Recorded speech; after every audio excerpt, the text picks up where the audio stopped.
19 फरवरी 2026 है और ये आर्य समाज सेक्टर 6 करनाल का भवन है और यहाँ ये वैदिक यज्ञ यात्रा निकाली हुई है। आचार्य नरेंद्र आर्य जी के नेतृत्व में पूरे भारत भ्रमण कर रही है और इसमें भी हैदराबाद से चले हुए हैं।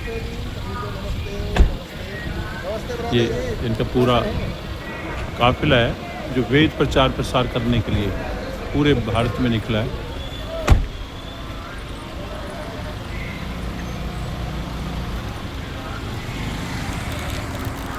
आर्य केंद्रीय सभा करनाल के नेतृत्व में इसका स्वागत किया जा रहा है। वेदों के बारे में लोग जान सकें, अज्ञानता को दूर कर सकें।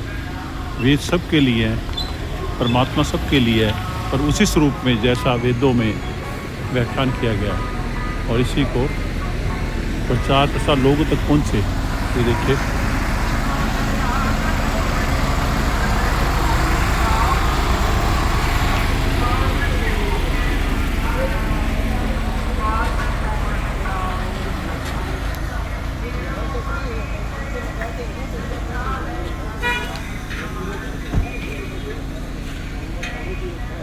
सिक्योरिटी साथ ही जत्थे के साथ चल रही है पूरी।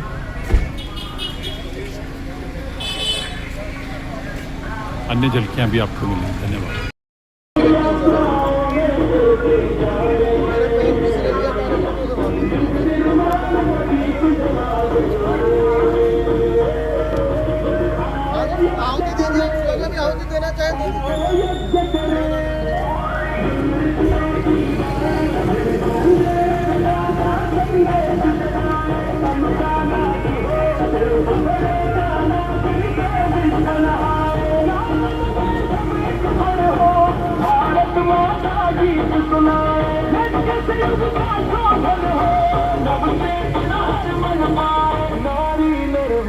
बालक सब यज्ञ वेद पर आदित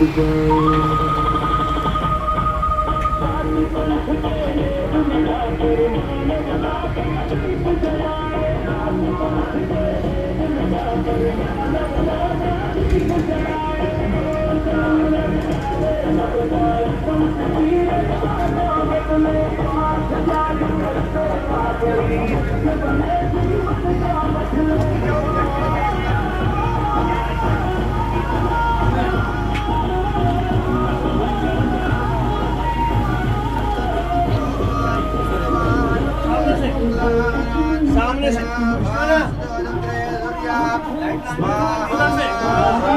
उस तरफ से ऐसे ही ले लो।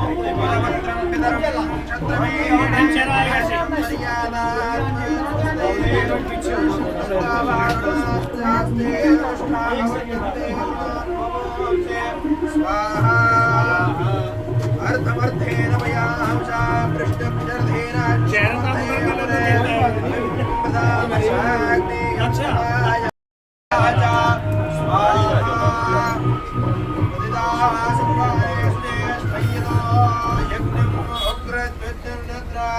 इस यज्ञ में अग्नि स्थापित की गई है और इसमें जगह जगह आहुतियाँ डलवाई जा रही हैं। ये पूरे भारत भ्रमण पे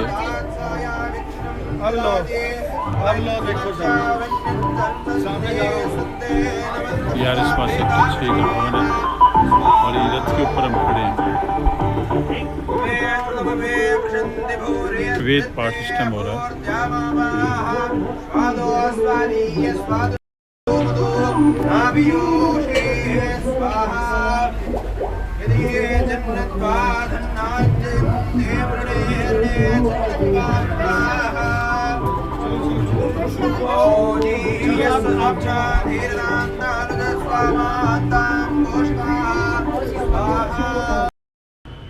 आर्य सन्यासियों का एक जत्था जो कि आचार्य नरेंद्र देव जी के नेतृत्व में, नरेंद्र आर्य जी के नेतृत्व में और आचार्य तेजस जी के साथ आज करनाल पहुंचा है।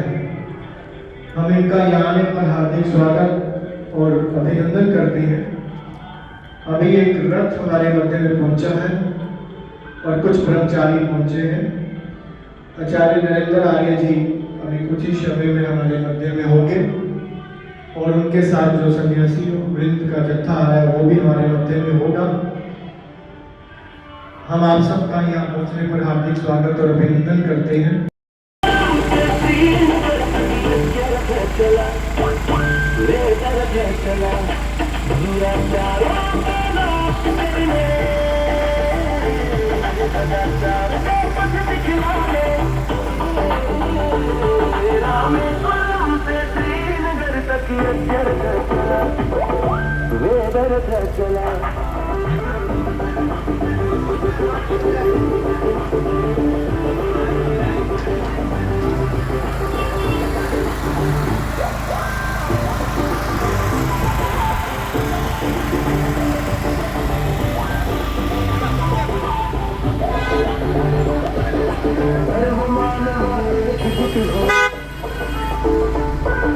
विश्व शांति स्थापित करने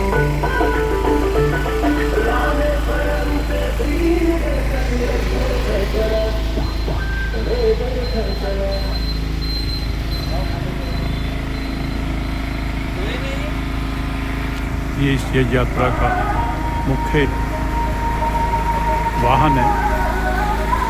वेदों के बारे में प्रचार प्रसार, महर्षि दयानंद के बारे में, उनके त्याग तपस्या के बारे में, उनकी निर्भीकता के बारे में, उनके ज्ञान के बारे में और परमात्मा के सच्चे स्वरूप के बारे में सबको पता लगे। यही इस वाहन यात्रा का, इस यज्ञ यात्रा का, विशाल यात्रा का उद्देश्य है। आर्य समाज सेक्टर 6 का भवन आर्य केंद्रीय सभा करनाल के तत्वाधान में सभी का स्वागत कर रहा है। अभी कुछ जत्था आना बाकी है। धन्यवाद।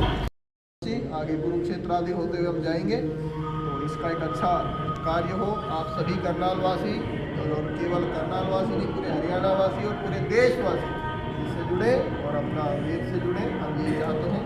सभी यह यात्रा प्रारंभ हुई थी 14 जनवरी को रामेश्वरम धनुषकोटी से, जो कि तमिलनाडु समुद्र किनारे है। वहाँ से चलते हुए हम 25 फरवरी के लिए माता भारत माता की मस्तक श्रीनगर पहुंचेंगे। 26 के दिन हमारी पूर्णाहुति होगी। चतुर्वेद पारायण यज्ञ भी चल रहा है, जिसमें तीनों वेद पूर्ण हो चुके हैं। ऋग्वेद, यजुर्वेद और सामवेद, अथर्ववेद पारायण चल रहा है। इसकी समाप्ति वहाँ पर होगी। एक अहम सवाल, कितने दिन में करनाल में पड़ा हुआ है इस रथ यात्रा का? हाँ, हम वहाँ से आज हमारी आज तिथि हो गई, आज 19 तारीख हो गई है। तो 14 से निकले तो 19 तारीख तक लगभग 1.5 महीना, 36 दिन जी जी। तो हम यहाँ पहुँचे तो अच्छा रहा। सब लोग आए, अच्छा लग रहा है। करनाल की जनता के लिए कुछ कहना चाहिए आप? केवल और केवल एक ही बात कहेंगे कि सनातन अर्थात वेद है, वेद की ओर समाइए तो आप अपने समस्त दुखों से छुटकारा पाएंगे। आप समस्त प्रकार की व्याधियों से छुटकारा पाना चाहेंगे तो यज्ञ कीजिए, और अपने अंदर बल सामर्थ्य बढ़ाना चाहते हैं तो गौ सेवा कीजिए, और अपने बच्चों को संस्कारवान निष्ठावान बनाना चाहते हैं तो उनको सबको गुरुकुल में पढ़ाइए। तो आचार्य जी हमारे साथ क्या कुछ कहना चाहिए? आज करनाल में जो रथ यात्रा पहुंची है, राष्ट्र कल्याण हेतु ये यज्ञ किया जा रहा है और आगे भी यात्रा ऐसे ही चलेगी।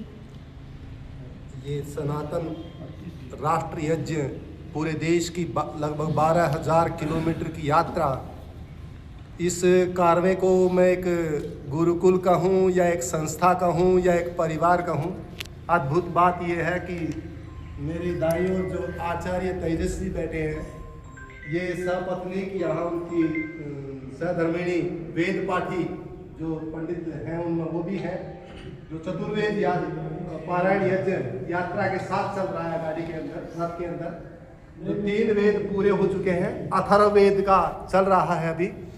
और आपके पूज्य पिताश्री भारत के बहुत प्रतिष्ठित विद्वान आचार्य नरेंद्र आर्य जी जो हैदराबाद में, वहाँ दक्षिण भारत में गुरुकुल चलाते हैं, वहाँ वेद की ज्योति, भारतीय संस्कृति, सनातन परंपरा को वहन कर रहे हैं। तो पूरे देश को इस संस्कृति का परिचय देने के लिए ये पूरा परिवार, एक पूरी संस्था एक बहुत बड़ा मिशन लेकर के निकले हुए हैं। ये सम्मान के योग्य है, मैं सम्मान करता हूँ इनका। और अपने देश की जनता से मैं ये भी निवेदन करना चाहूँगा, ऐसे महान पुरुष, देश के देशपुत्र, राष्ट्रपुत्र, दीवाने जो ये संदेश दे रहे हैं, उन सब ने सुनना चाहिए, समझना चाहिए और इसमें साथ होना चाहिए इस कार्य में। यही हमारा देश है, यही हमारा राष्ट्र है। धन्यवाद। श्रीनगर कश्मीर तक 14 जनवरी से 2 मार्च तक 16 राज्य, 100 शहर और लगभग 9,500, 10,000 से बढ़ते 12,000 किलोमीटर की यात्रा, सनातन जागरण राष्ट्रीय यज्ञ यात्रा। पहले 9.5 सोचा था, पर वो 12 तक 9.5 तो यही हो गए। यज्ञ यात्रा का लक्ष्य मानव समाज की एकता के लिए वेद धर्म का प्रचार और विभिन्न प्रकार के पर्यावरणीय मानसिक प्रदूषण के निवारण हेतु यज्ञ का प्रदर्शन। यज्ञ यात्रा में विशेष कार्यक्रम। यज्ञ यात्रा में प्रतिदिन प्रातः से सायं तक निरंतर यज्ञ चलता रहेगा। विद्वानों द्वारा यज्ञ वैभव और वेदों की महत्ता पर प्रवचन किए जाएंगे। पूर्व घोषित विशेष स्थानों पर जुलूस और जनसभाएं आयोजित की जाएंगी। वैदिक विद्वानों और प्रवचनकर्ताओं के संदेश होंगे।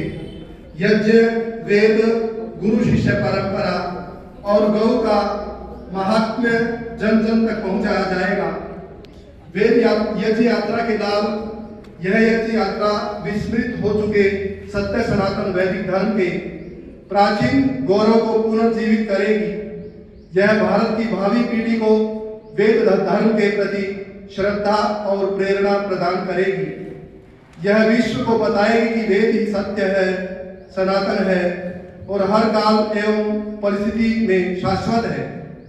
केवल वेद धर्म की ही विश्व मानवता को शांति और समृद्धि प्रदान कर सकता है और वसुधैव कुटुंबकम के सपने को साकार कर सकता है।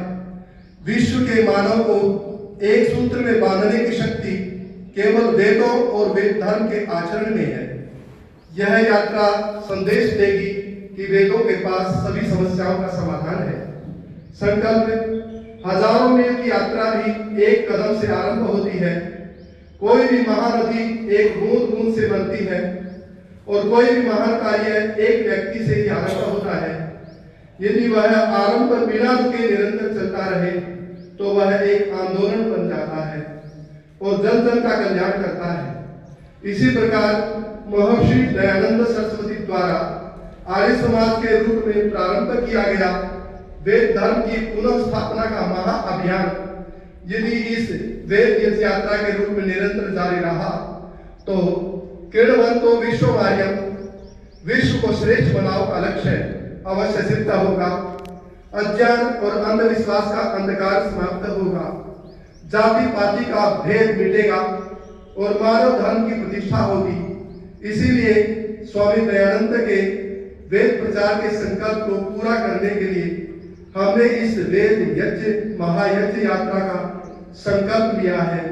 हे आर्यजनों, इसका समर्थन करें, अनुसरण करें और इस रथ यात्रा को निर्विघ्न एवं सफल बनाने के लिए यथाशक्ति सहयोग दें।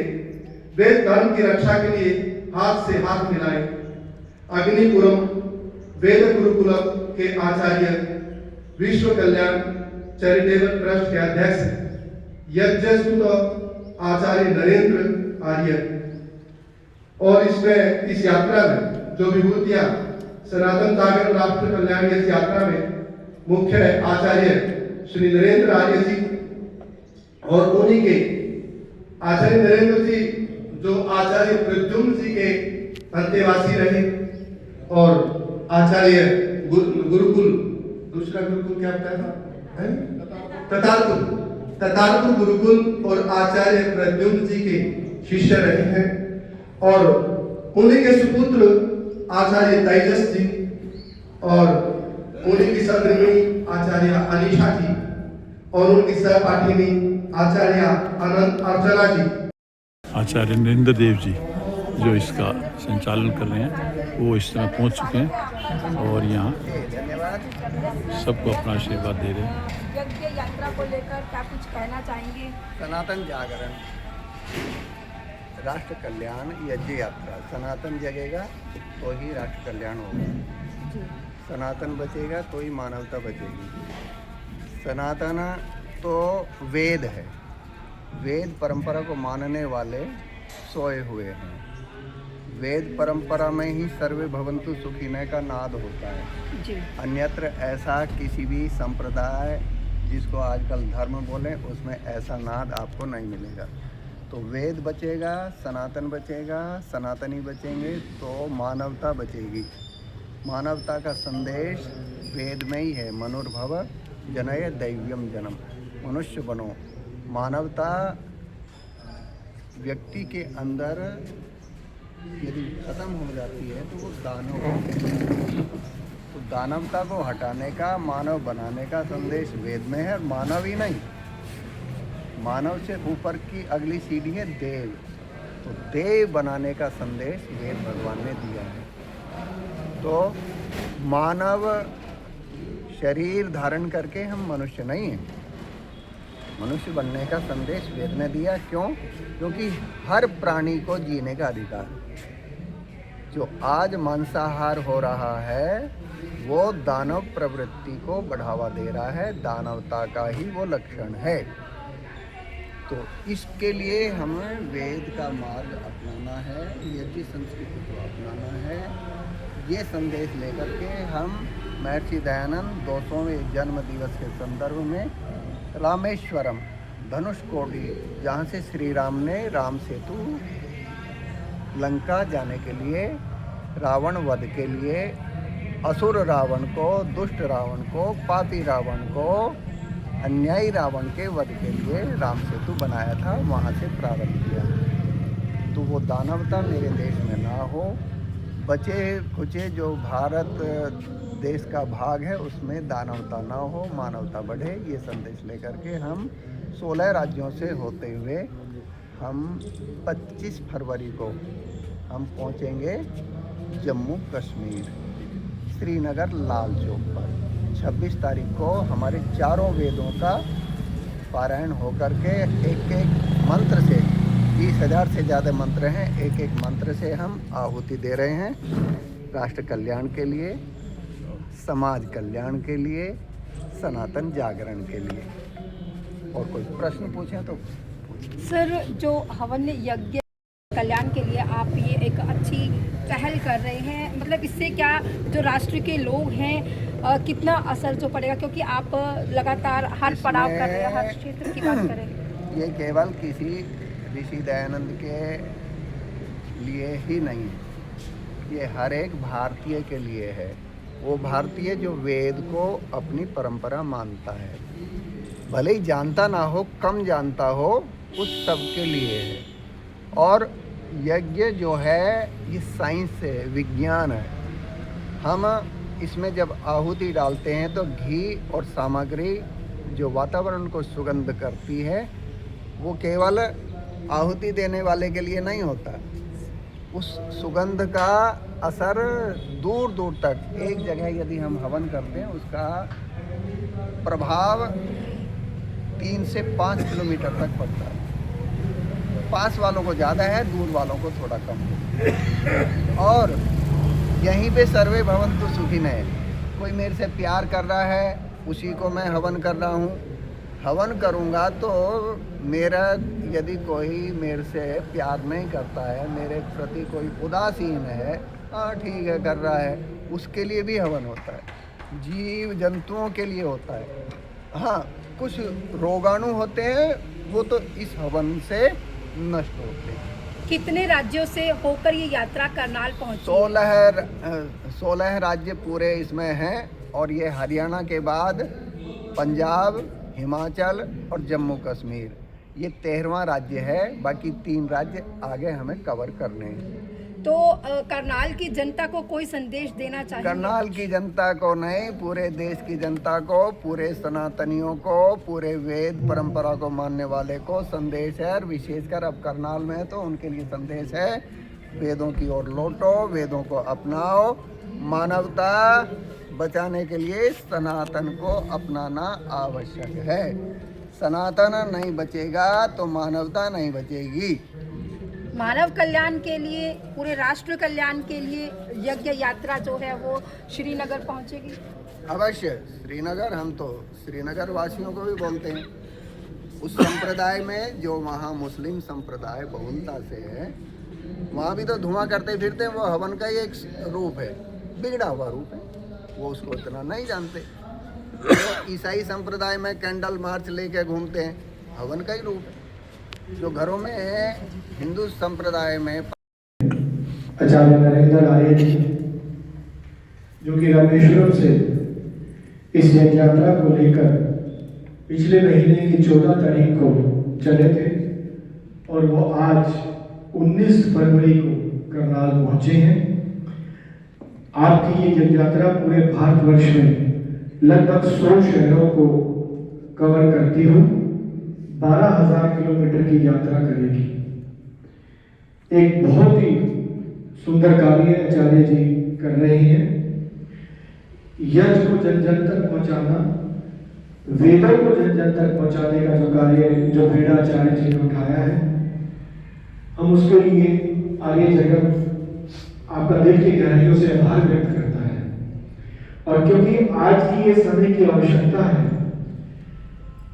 कि सब भारतवासियों को सबको यज्ञ की महत्व के बारे में और वेदों के ज्ञान के बारे में पता होना चाहिए, जो कहीं ना कहीं धीरे धीरे लुप्त होता जा रहा है। क्योंकि विद्यालय की शिक्षा पद्धति में हमारे शिक्षा से गुरुकुलीय शिक्षा पद्धति को ही हटा दिया, यज्ञों को हटा दिया, संस्कारों को हटा दिया। और हम जब तक गुरुकुलीय शिक्षा पद्धति की तरफ नहीं जाएंगे तब तक ये देश, ये भारत जो पुराने जमाने में एक सोने की चिड़िया होता था, जो विश्व का सरताज होता था, जो स्थान भारत को मिला हुआ था पूरे विश्व में, पूरे संसार में, वो स्थान भारत को फिर मिले। मैं आचार्य जी का यहाँ पहुंचने पर हार्दिक स्वागत और अभिनंदन करता हूँ। मैं निवेदन करता हूँ श्री ओम प्रकाश देवा जी से कि गायत्री पट्टिका के द्वारा आचार्य जी का अभिनंदन करेंगे। मैं श्री भूपाल आर्य जी से भी निवेदन करूंगा कि वह भी आएंगे और स्वागत करेंगे। श्री योगेश शर्मा जी आपसे भी निवेदन है कि आप भी आए और आचार्य जी का स्वागत करें। आइए। सभी आर्यजनों को, ऋषि के अनुयायियों को, ऋषि के मार्ग पर चलने वाले धर्म प्रेमियों को सादर सादर नमस्ते। सज्जनों, 14 जनवरी से हमारी ये यज्ञ यात्रा का शुभारंभ हुआ। धनुषकोडी, जहाँ से श्री राम ने राम सेतु का निर्माण करके अन्यायी रावण को पहले तो समझाया भी, लेकिन जब नहीं माना तो उसके प्राणांत के लिए जहाँ से यत्न किया, वहाँ से हमने इसका शुभारंभ। श्रीलंका नहीं जाके श्री राम जी उधर गए थे, हम इधर आए। इस भावना को लेकर के कि ये वेद की ज्योति देश के कोने कोने में फैले। ऋषि का जो आदेश है उसको हम स्वीकार करके, अंगीकार करके उसको फैलाएं। इस भावना से हमारे साथ 30 के लगभग संख्या जो सहयोग में रहते हैं उनकी है। आपको यात्रा का नाम सुनकर के भी थोड़ा अनुभव होता होगा कि कष्ट होता है, लेकिन हम प्रत्यक्ष देख रहे हैं कि 11-12 बजे की रात्रि को हम पहुंचते हैं। अभी हमने 1 से 2 बजे का समय कुरुक्षेत्र दिया हुआ था, पानीपत से चलने में देर हो गई, अब यहाँ से चलने में देर हो गई। आगे कल संभावना थी कि पानीपत में 7-8 बजे पहुंच जाएंगे, कि पहला दिन होगा कि जो हम जल्दी पहुंच जाएंगे, लेकिन वहाँ भी 11 बजे के बाद ही पहुंचे।